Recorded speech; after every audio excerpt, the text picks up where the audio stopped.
Welcome to New York's #2 sports show. The Rangers win 6-1 over the Pittsburgh Penguins in Mike Sullivan's return to Pittsburgh.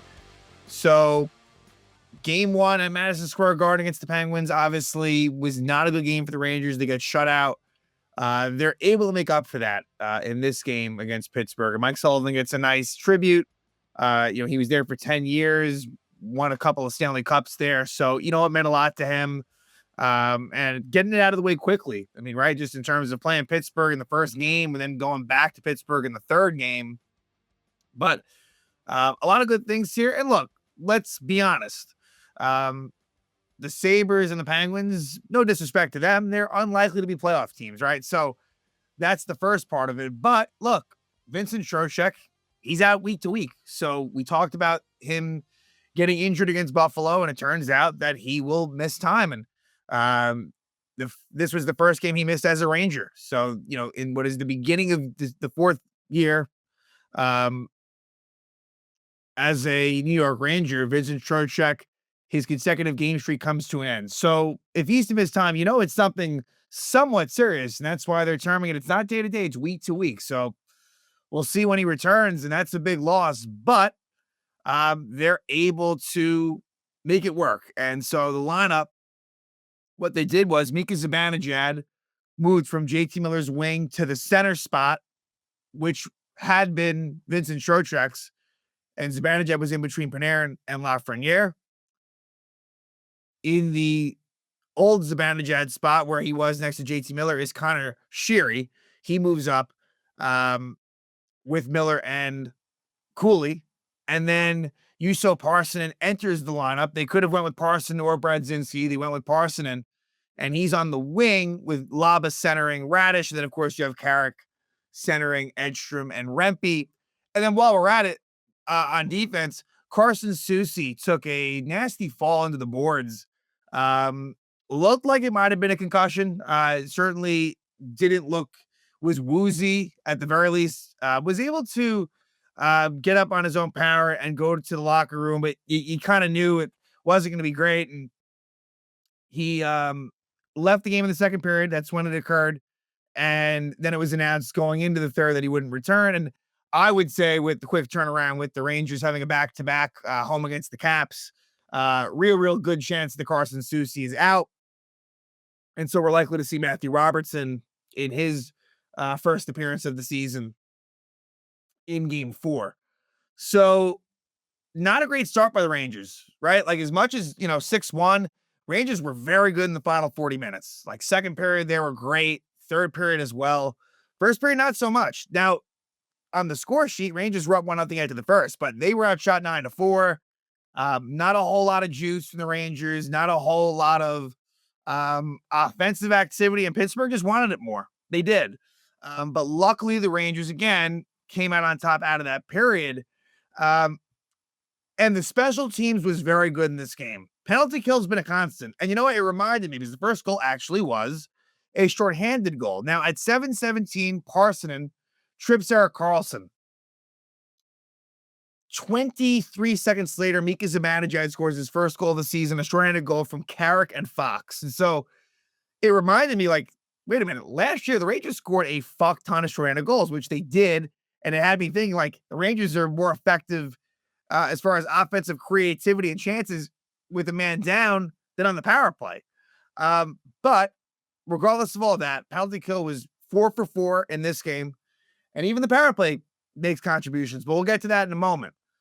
Zibanejad gets the goal. It's a 2-on-1, right? Fox is able to get the puck, and he passes it to Sam Carrick. And Carrick makes a beautiful pass in between the legs of Erik Karlsson, right to Zibanejad, who buries it. So let's talk about Zibanejad. He's looked really good. He has been one of the most noticeable players again, it's only been 3 games, but despite maybe somewhat of a lack of results, I mean, Mika Zibanejad, that was his first point of the season. Like, if you look at it, it's 1 goal, no assists, -1. But I would say, taking that out, he looks pretty good. Like, and he's someone that has been a slow starter at times. Very streaky player, but I like what I've seen. And look, ideally, would he be on the wing with JT Miller? I would say yes. I think that would be ideal.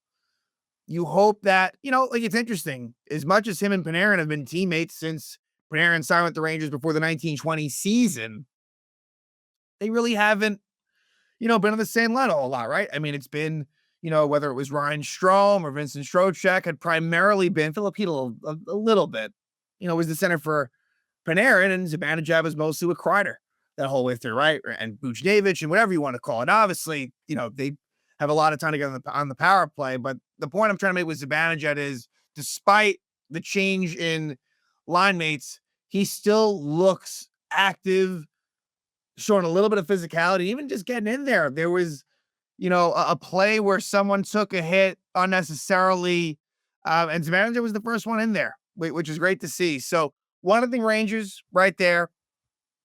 And then another penalty at 13:37. Gavrikov is called for holding, but the Rangers are able to kill that off. So they leave the first period up 1-0. And a lot of that is thanks to Shesterkin. Now, look, Shesterkin wasn't overly tested in this game, like he had been in the first two games. But nonetheless, for Igor, you look at it, gives up one goal in the first game, none in the second, and one in the third. So off to an excellent start.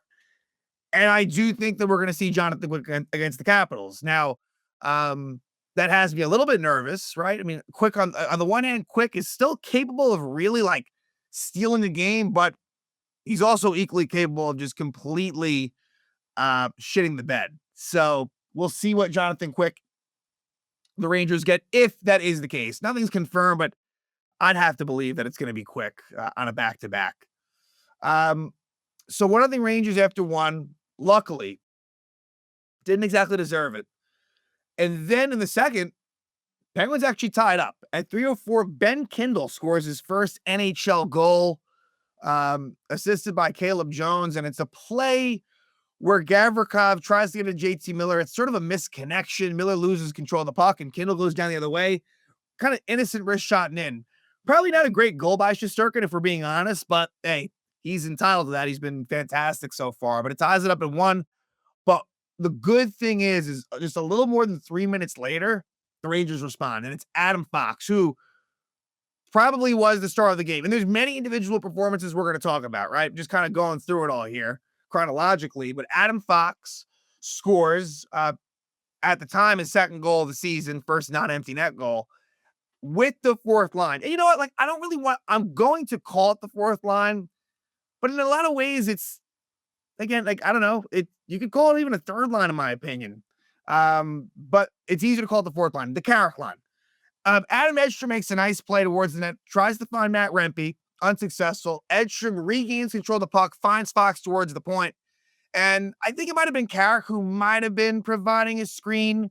Rempe was also kind of in the mix there. Arthur Shelovs, of course, with a lot more, a tougher night for Shelovs. I mean, that's kind of gets lost in the shuffle here. Is that he gets the shutout night 1. Here he gives up 6 goals. But yeah, it's Fox's goal and good work by the Carrick line there. And they weren't done. So 2-1 Rangers at this point. And mind you, again, Penguins are, they're 2-0. Like, going in this game, they had beat the Islanders. Of course, they beat the Rangers, so they were feeling pretty good going in, I'm sure. But the Rangers get their, let's see here. The Rangers get their first power play. Ben Kindle hooks Urho Vakanainen.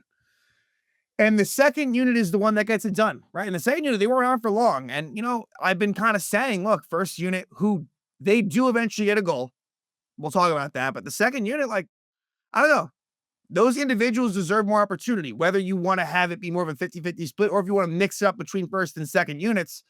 I'm very much okay with that. But based off what happened in this game, things are going to stay the same.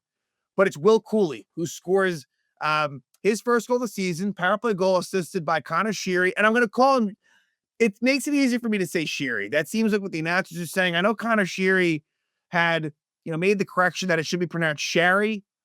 But to make things easier for now, I'm going to call him Sheary. And it was assisted by Noah Laba. So with that, Noah Laba gets his first NHL point. He wasn't done, but Noah Laba had a hell of a game. He really, really did. But a nice pass by Sheary to Cooley. And Connor Sheary, of course, going against his former Penguin team, where he had a lot of success early in his career. And look, Matt Rempe even does a nice job to kind of keep it in the Penguin zone. finds Noah Laba, and then it's just a really nice pass from Sheary to Cooley in front. Kind of sort of a mini 2-on-1 in a way. And Chris Letang, not much he could do there defensively. And the Rangers get that power play go to make it 3-1. So then at 11:09, Parker Wotherspoon trips JT Miller. No goal on that for the Rangers. At 14:22, another penalty for Gavrikov. He hooks Crosby. That's killed off. And then a 2 man on the ice penalty right after that at 16:33. The Rangers take advantage of that. 5 seconds in, the Rangers win the faceoff. It is JT Miller winning the draw back to Panarin, finds Adam Fox, and Fox, with JT Miller in front, gets the goal. It's Fox's goal. Third of the season, second of the game for Panarin and JT Miller. So, first unit gets the goal off the faceoff win. And for Adam Fox, his third goal of the season. He didn't get his third goal of the season last year until like late January. I think they might have said like somewhere around like his 48th game into the season. So quite the difference, and good to see him finding the results, whether that be power play or even strength in the case of that first goal. So Rangers are up 4-1. And at that point, Adam Fox, because he did have that assist on the short-handed goal by Zibanejad, it's a 3.94 Fox, in 2 periods. So 4-1 Rangers. Penguins would take another penalty. Harrison Brunick is called for roughing Noah Laba after Laba had a clean hit on, I forget who the hit was on. Brunick was the one I think that came in. I think the hit by Laba might have been on Blake Lizotte, possibly. But yeah, correct. No call on Laba. Penguins called for the 2-minute minor, and the Penguins would kill it off going into the second and third. So now 4-1 going to the third period. Again, Rangers dominated the second. That was probably their best period, but the third wasn't too far off. And at 5:40, Matt Rempe scores his first goal of the season from Edstrom and Carrick. So make that two assists for Carrick on the night and 2 assists for Edstrom. And it's one of those sort of weird Matt Rempe goals, kind of like, a little different, but kind of like his first goal of his career for Matt Rempe, where like he's just one of those guys where when he's in front of the net, there's a good chance it's going to go off him. And the Penguin defenseman pushes Rempe into Shelovs. And so, that was nothing illegal on Rempe's part, even though, we know sometimes he gets called for things unfairly. But Edstrom took the shot, and I think it goes off for Rempe's leg at some point. Like, it kind of surprised me when they said it was Rempe's goal, but then it kind of made sense when I thought about it. But Adam Edstrom looked really good. I mean, I think all three of them look good, but Edstrom in particular, like he is someone that I think has a chance, if nothing else, to be, let's say this is the fourth line, to be like a legit third liner at least. Like, he's got the size, he's got the speed. And look, he's young, like in this league, like, his rookie year was last year, and he missed a lot of time. He missed most of the second half when he sustained that injury against the Bruins, which I believe was JT Miller's first game back as a Ranger. He missed probably the last 30 to 35 games of the year. So it's not as if Adam Edstrom has really had a whole lot of regular season time. Made his debut the year prior, but I don't believe Adam Edstrom ever played a postseason game in that run. So he's young in the NHL sense. And I think I'm excited to see what he can do. Like I would like Mike Sullivan to give him more of a shot on special teams, I guess specifically penalty kill. But the interesting thing is this, I'm seeing a lot of mixing and matching. There's a lot of different forwards getting chances on the penalty kill. It was Zibanejad with Carrick as the first pair, and they scored. But, I'm just seeing, like, again, kind of Sheary, Noah Laba, Taylor Radish, like, a lot of the guys are getting chances, and I'd like Edstrom as well, too. So that Rempe goal makes it 5-1 again. That Carrick line was a big, big reason for the win. But hey, let's not sell short the Noah Laba line. Now, first, before that, Vakanainen is called for slashing at 9:32. And again, like on Vakanainen, not that he's been bad. Again, he drew a penalty earlier, but like everything being equal, if Soucy hadn't gotten hurt, again, that Soucy penalty, the Soucy injury occurred in the second period. An ugly spill. He kind of goes into the boards awkwardly. Hope he's all right, but wouldn't be surprised if he has. Again, it's going to be called an upper body injury, but really, it looked like a concussion to me. But I think that Matthew Robertson would have If Vakanainen struggled enough, Robertson would have gone in. But hey, now with Soucy out, it's kind of an easy decision.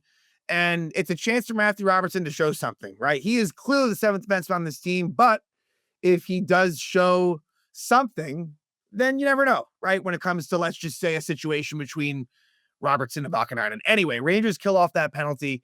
And then at 14-12, Taylor Radish scores his first goal as a Ranger, assisted by Laba and Parsonen. So it was a defensive zone win for the Rangers.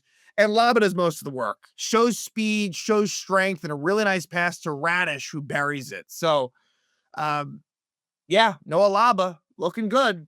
And it's great to see. As a Ranger fan, there's excitement there when it comes to something like that. Because, like, in a lot of ways, it was unexpected. Like, if you look back a year ago, like, you think, and I know it's different positionally, but you thought, okay, this is where it'd be a Brennan Hoffman, right? Or this is where, I won't even bring up Gabe Perreault. This is where, like, a Brett Berard. And in some ways, it's almost like Connor Sherry almost has the Brett Berard spot, which is in a lot of ways unfortunate. But hey, to be fair, Sherry, he's looked solid enough. I don't know where it goes in the long run, but there's been like a motor to his game, which is what Brett Berard brings. But Noah Laba, he's got the size, he's got the speed. Seems like, look, he's got to work on some things for sure, but 3 games in, pretty impressed. And it's nice to get, this line to get on the board. Taylor Radish, again, getting his first goal as Ranger, and they win by that score, 6-1. So, a real disappointing first game for the Rangers, no way around it, but they've responded in a pretty good way and have gotten better and better since. And again, Trocheck's out week to week. That is a problem. And now Carson Soucy is likely to be out for some degree of time. And so now it's Rangers versus Capitals. And that is the Square Garden. Capitals coming off of a win at the Islanders. So both teams in a similar situation where they have, fairly lopsided road wins. The Rangers more so than the Caps. But this will be the Rangers' biggest test to date. The Capitals, while they may not be as good as they were last year, they were unbelievable in the regular season. This is a team that is likely to be in the playoff mix, right? So if the Rangers want to make it, the Caps are going to be a team that they're going to have to kind of battle it out with a bit. And it's likely to be Charlie Lindgren. Logan Thompson started against the Islanders. So, look, there's a bigger difference going from Shesterkin to Quick than there is from Thompson to Lindgren. But either way, the schedule gets a little bit tougher for the Rangers. It's home against the Caps, home against the Oilers, at the Maple Leafs, at Montreal. And, so definitely good to see the Rangers start to pick up their game a bit because they're going to need it. And last year, it was so beyond clear. The Rangers did very well against the lesser competition. They really, really struggled against playoff teams last year. That was overly evident. And so now I'm really curious to see what you get against the Capitals. Like, I think that game, to me, and it's only going to go from there, right? Edmonton, Toronto, like, it's not going to stop with Washington, but it's going to be different than, you look at the Pittsburgh roster, you look at Buffalo, like, it's not quite the same. Washington under Spencer Carberry, that's a legitimate foe who the Rangers did struggle with last year. So we'll see what happens. Hopefully they can take some of this into the game against the Caps. I don't know. But again, the bright spots, Adam Fox, 2 goals and an assist, really, was noticeable, beyond the goal scoring. And I think that, him paired with Gavrikov is to be successful. And once Soucy went out, we saw a lot of Gavrikov and Fox. And the fourth line, specifically Adam Edstrom, was really, really good. 2 assists for Carrick, 2 assists for Edstrom, a goal by Rempe, and Noah Laba. Noah Laba, getting his first 2 career NHL points. Really impressive on that second one, too, for the Radish goal. And Mika Zibanejad just, he gets that shorthanded goal to start it out, but I like the way he's playing the game. A lot more engaged. I don't know. He probably will never get back to the prime Zibanejad that we saw in, 2020 and, years after that. It's hard to envision that, but still, this is a good brand of hockey, and I hope that he can stick with it. So, again, Rangers win 6-1 at Pittsburgh in Mike Sullivan's return. And now they will head home. Quick turnaround It'll be their first back-to-back of the season. It'll be the Capitals going to Madison Square Garden to take on the Rangers in what will now be a tougher stretch of the schedule, as the Rangers now sit at 2-1.